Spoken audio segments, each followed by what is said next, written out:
Hey everyone, my name is Melissa and I am the creator behind Clover Set Lettering on Instagram. A couple months ago, maybe not quite a month, maybe two, Peggy at the Pigeon Letters reached out to me and asked me to be a part of the virtual creative pride event, and I couldn't say no. I wanted to be able to show you guys some tips and tricks that have helped me along the way with my watercolor lettering and take part in such an amazing thing. So guys, stay tuned. I'm going to be talking about some basic watercolor lettering strokes, brush strokes, some blending tips, and then I'm going to be showing you how I letter something from start to finish. So yeah, stay tuned. All right, so what you're going to see here are some basic strokes. Now, what I did is the paper I'm going to be using today first is the Canson XL 140-pound watercolor paper. And I'm just using this because it's readily available and easy to acquire via Amazon. And what I did first, now this is something that I don't do every time, but it's something that's important, I think, for first-time watercolor letterers or sometimes even veteran watercolor letterers. So what I did is I took my handy dandy holographic ruler and I took a 2H pencil, which is a very lightweight lead, and I drew some straight lines, or straight as I could possibly get them. And I took a Caron brush marker. This is the gray 3, you can see that, gray 3.131 gray. And what I did is I just drew some basic strokes. Now, for time purposes, I'm not going to be doing this portion, but what I would do after this is I would then fill in with color.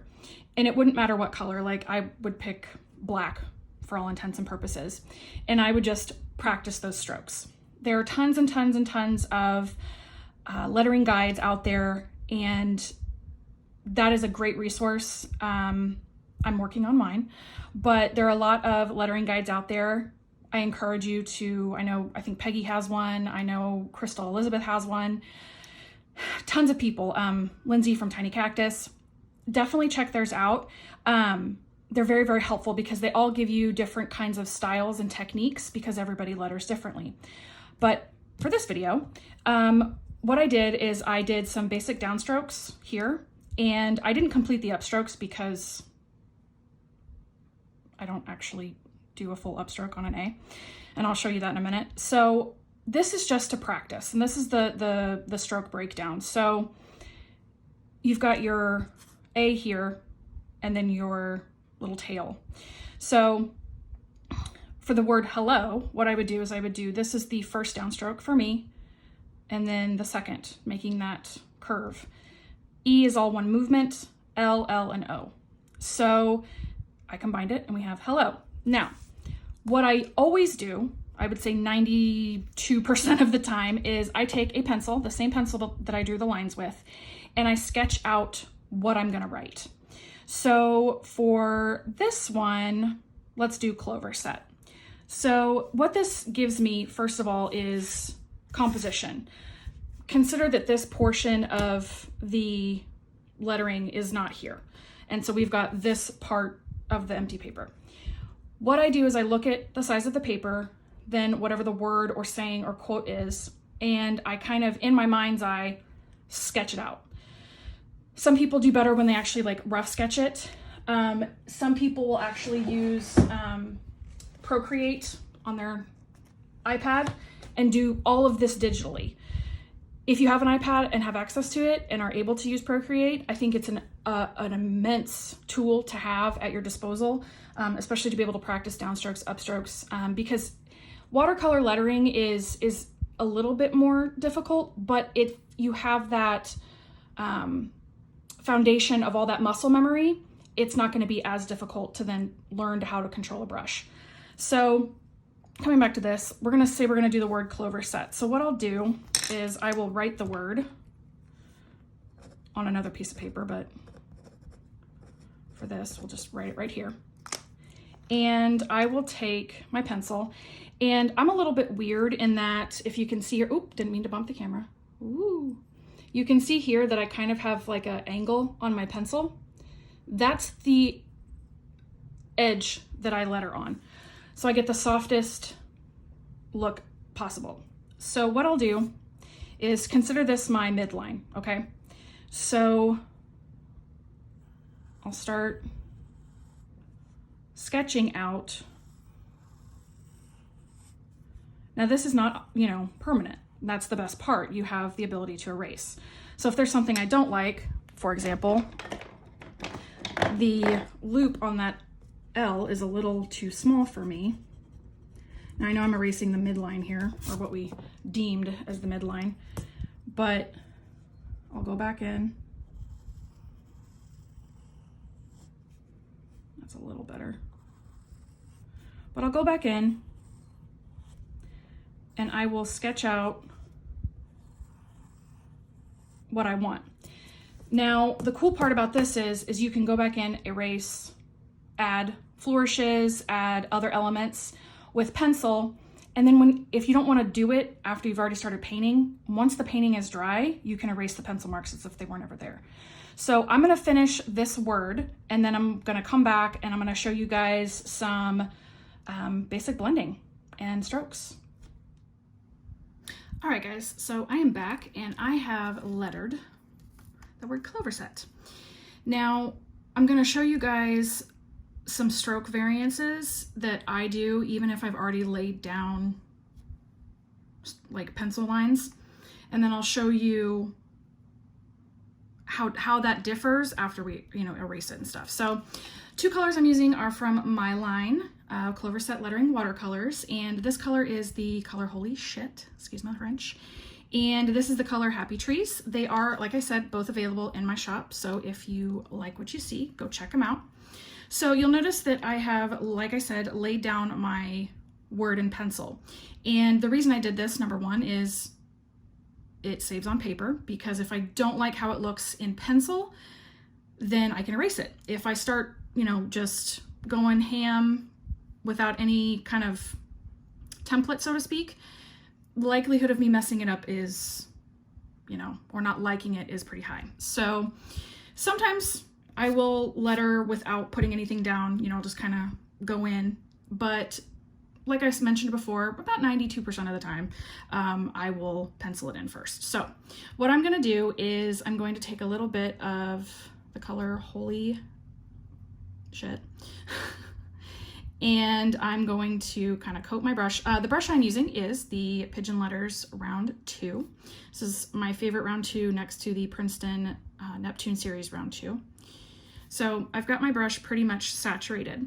So this is where I'm going to show you how I do the strokes. So what I do with C's is I usually start like probably right at the apex of where that curve is going to come. So you have your upstroke, the apex, and then it goes into the downstroke. So I usually start there. Now keep in mind, the pencil lines are there, but they're not, you know, permanent. So I'll go back in, and the reason I do this is because, one, it's more comfortable for me to break my strokes down like this. And if I'm blending colors, like I'm going to show you here in a second, it makes it a little bit easier to get nuances and blends if you're not making one complete motion.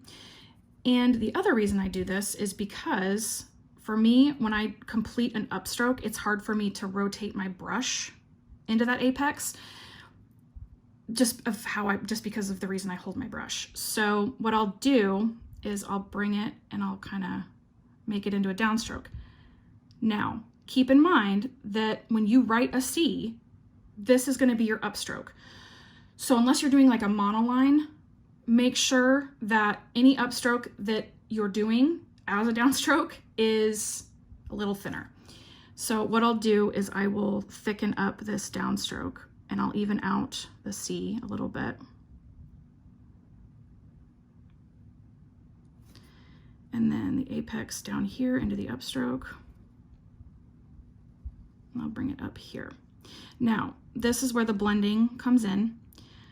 So what I do is I can do one of two blends. I can do a drop bleed, or I can literally blend. So I'm going to show you both. when I do this, I rinse my brush so it's clean.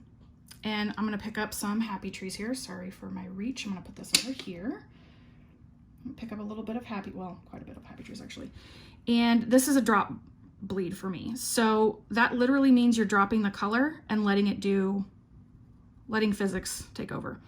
Now you'll notice how I just completed this L. Well, not completed, it's not done yet. But I am working on the upstroke portion. And I'm going to kind of level that out a little bit because it's a little wobbly. And I'm gonna go back in with some more happy trees, and then I'm gonna bring this down. Now you'll notice there's kind of like this little ledge here. I'm going to bring this out a little bit more and pull it over to kind of connect. Now, if the drop bleed doesn't look as cool as I want it to be, I will go back in with the previous color and I will bring this up and kind of feather it. So I kind of get this drop bleed into each other. So you can kind of see how that looks. And with color shifts, it's even cooler because they kind of move a spectrum of colors. So what I'll do is I'll pull this back around and up. Now, as far as a blend, what I'll do is I'll have a little bit of my happy trees, and I'm gonna show you guys what I do.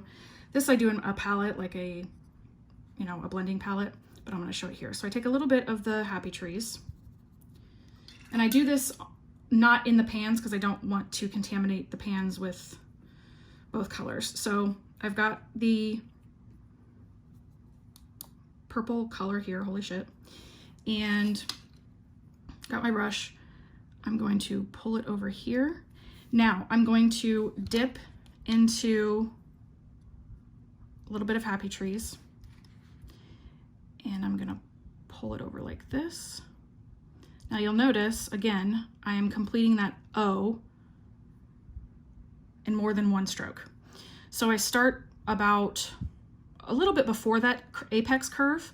I start about here and I bring it down, stop, bring it up, and then I take from the starting point and bring it back around.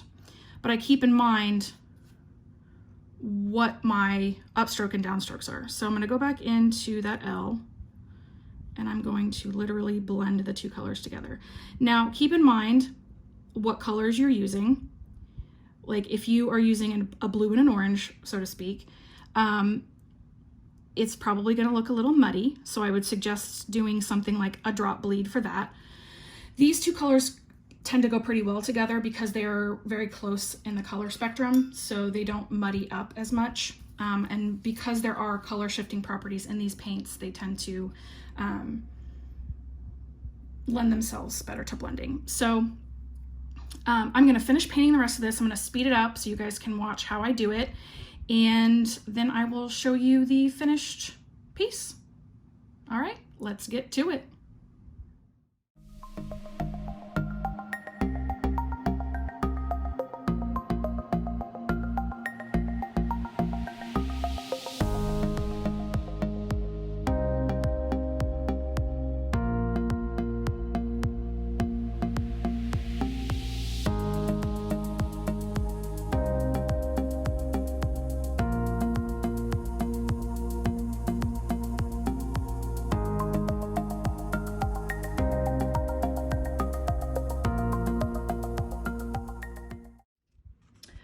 All right, guys, so here is the finished piece. I did make a little boo-boo there, my bad. I added a little bit of gray to kind of add some contrast against these color shifts. But here it is, guys. So I hope that some of the techniques you saw me use and some of the tricks that I talked about help. If you guys have any questions or anything, feel free to shoot me a DM or an email and I will get back to you. Thank you, Peggy, for inviting me to do this. I had a ton of fun and yeah, super pretty. Thank you guys so much for tuning in. Make sure you watch all the videos from all these amazing creators, and yeah, I'll see you soon.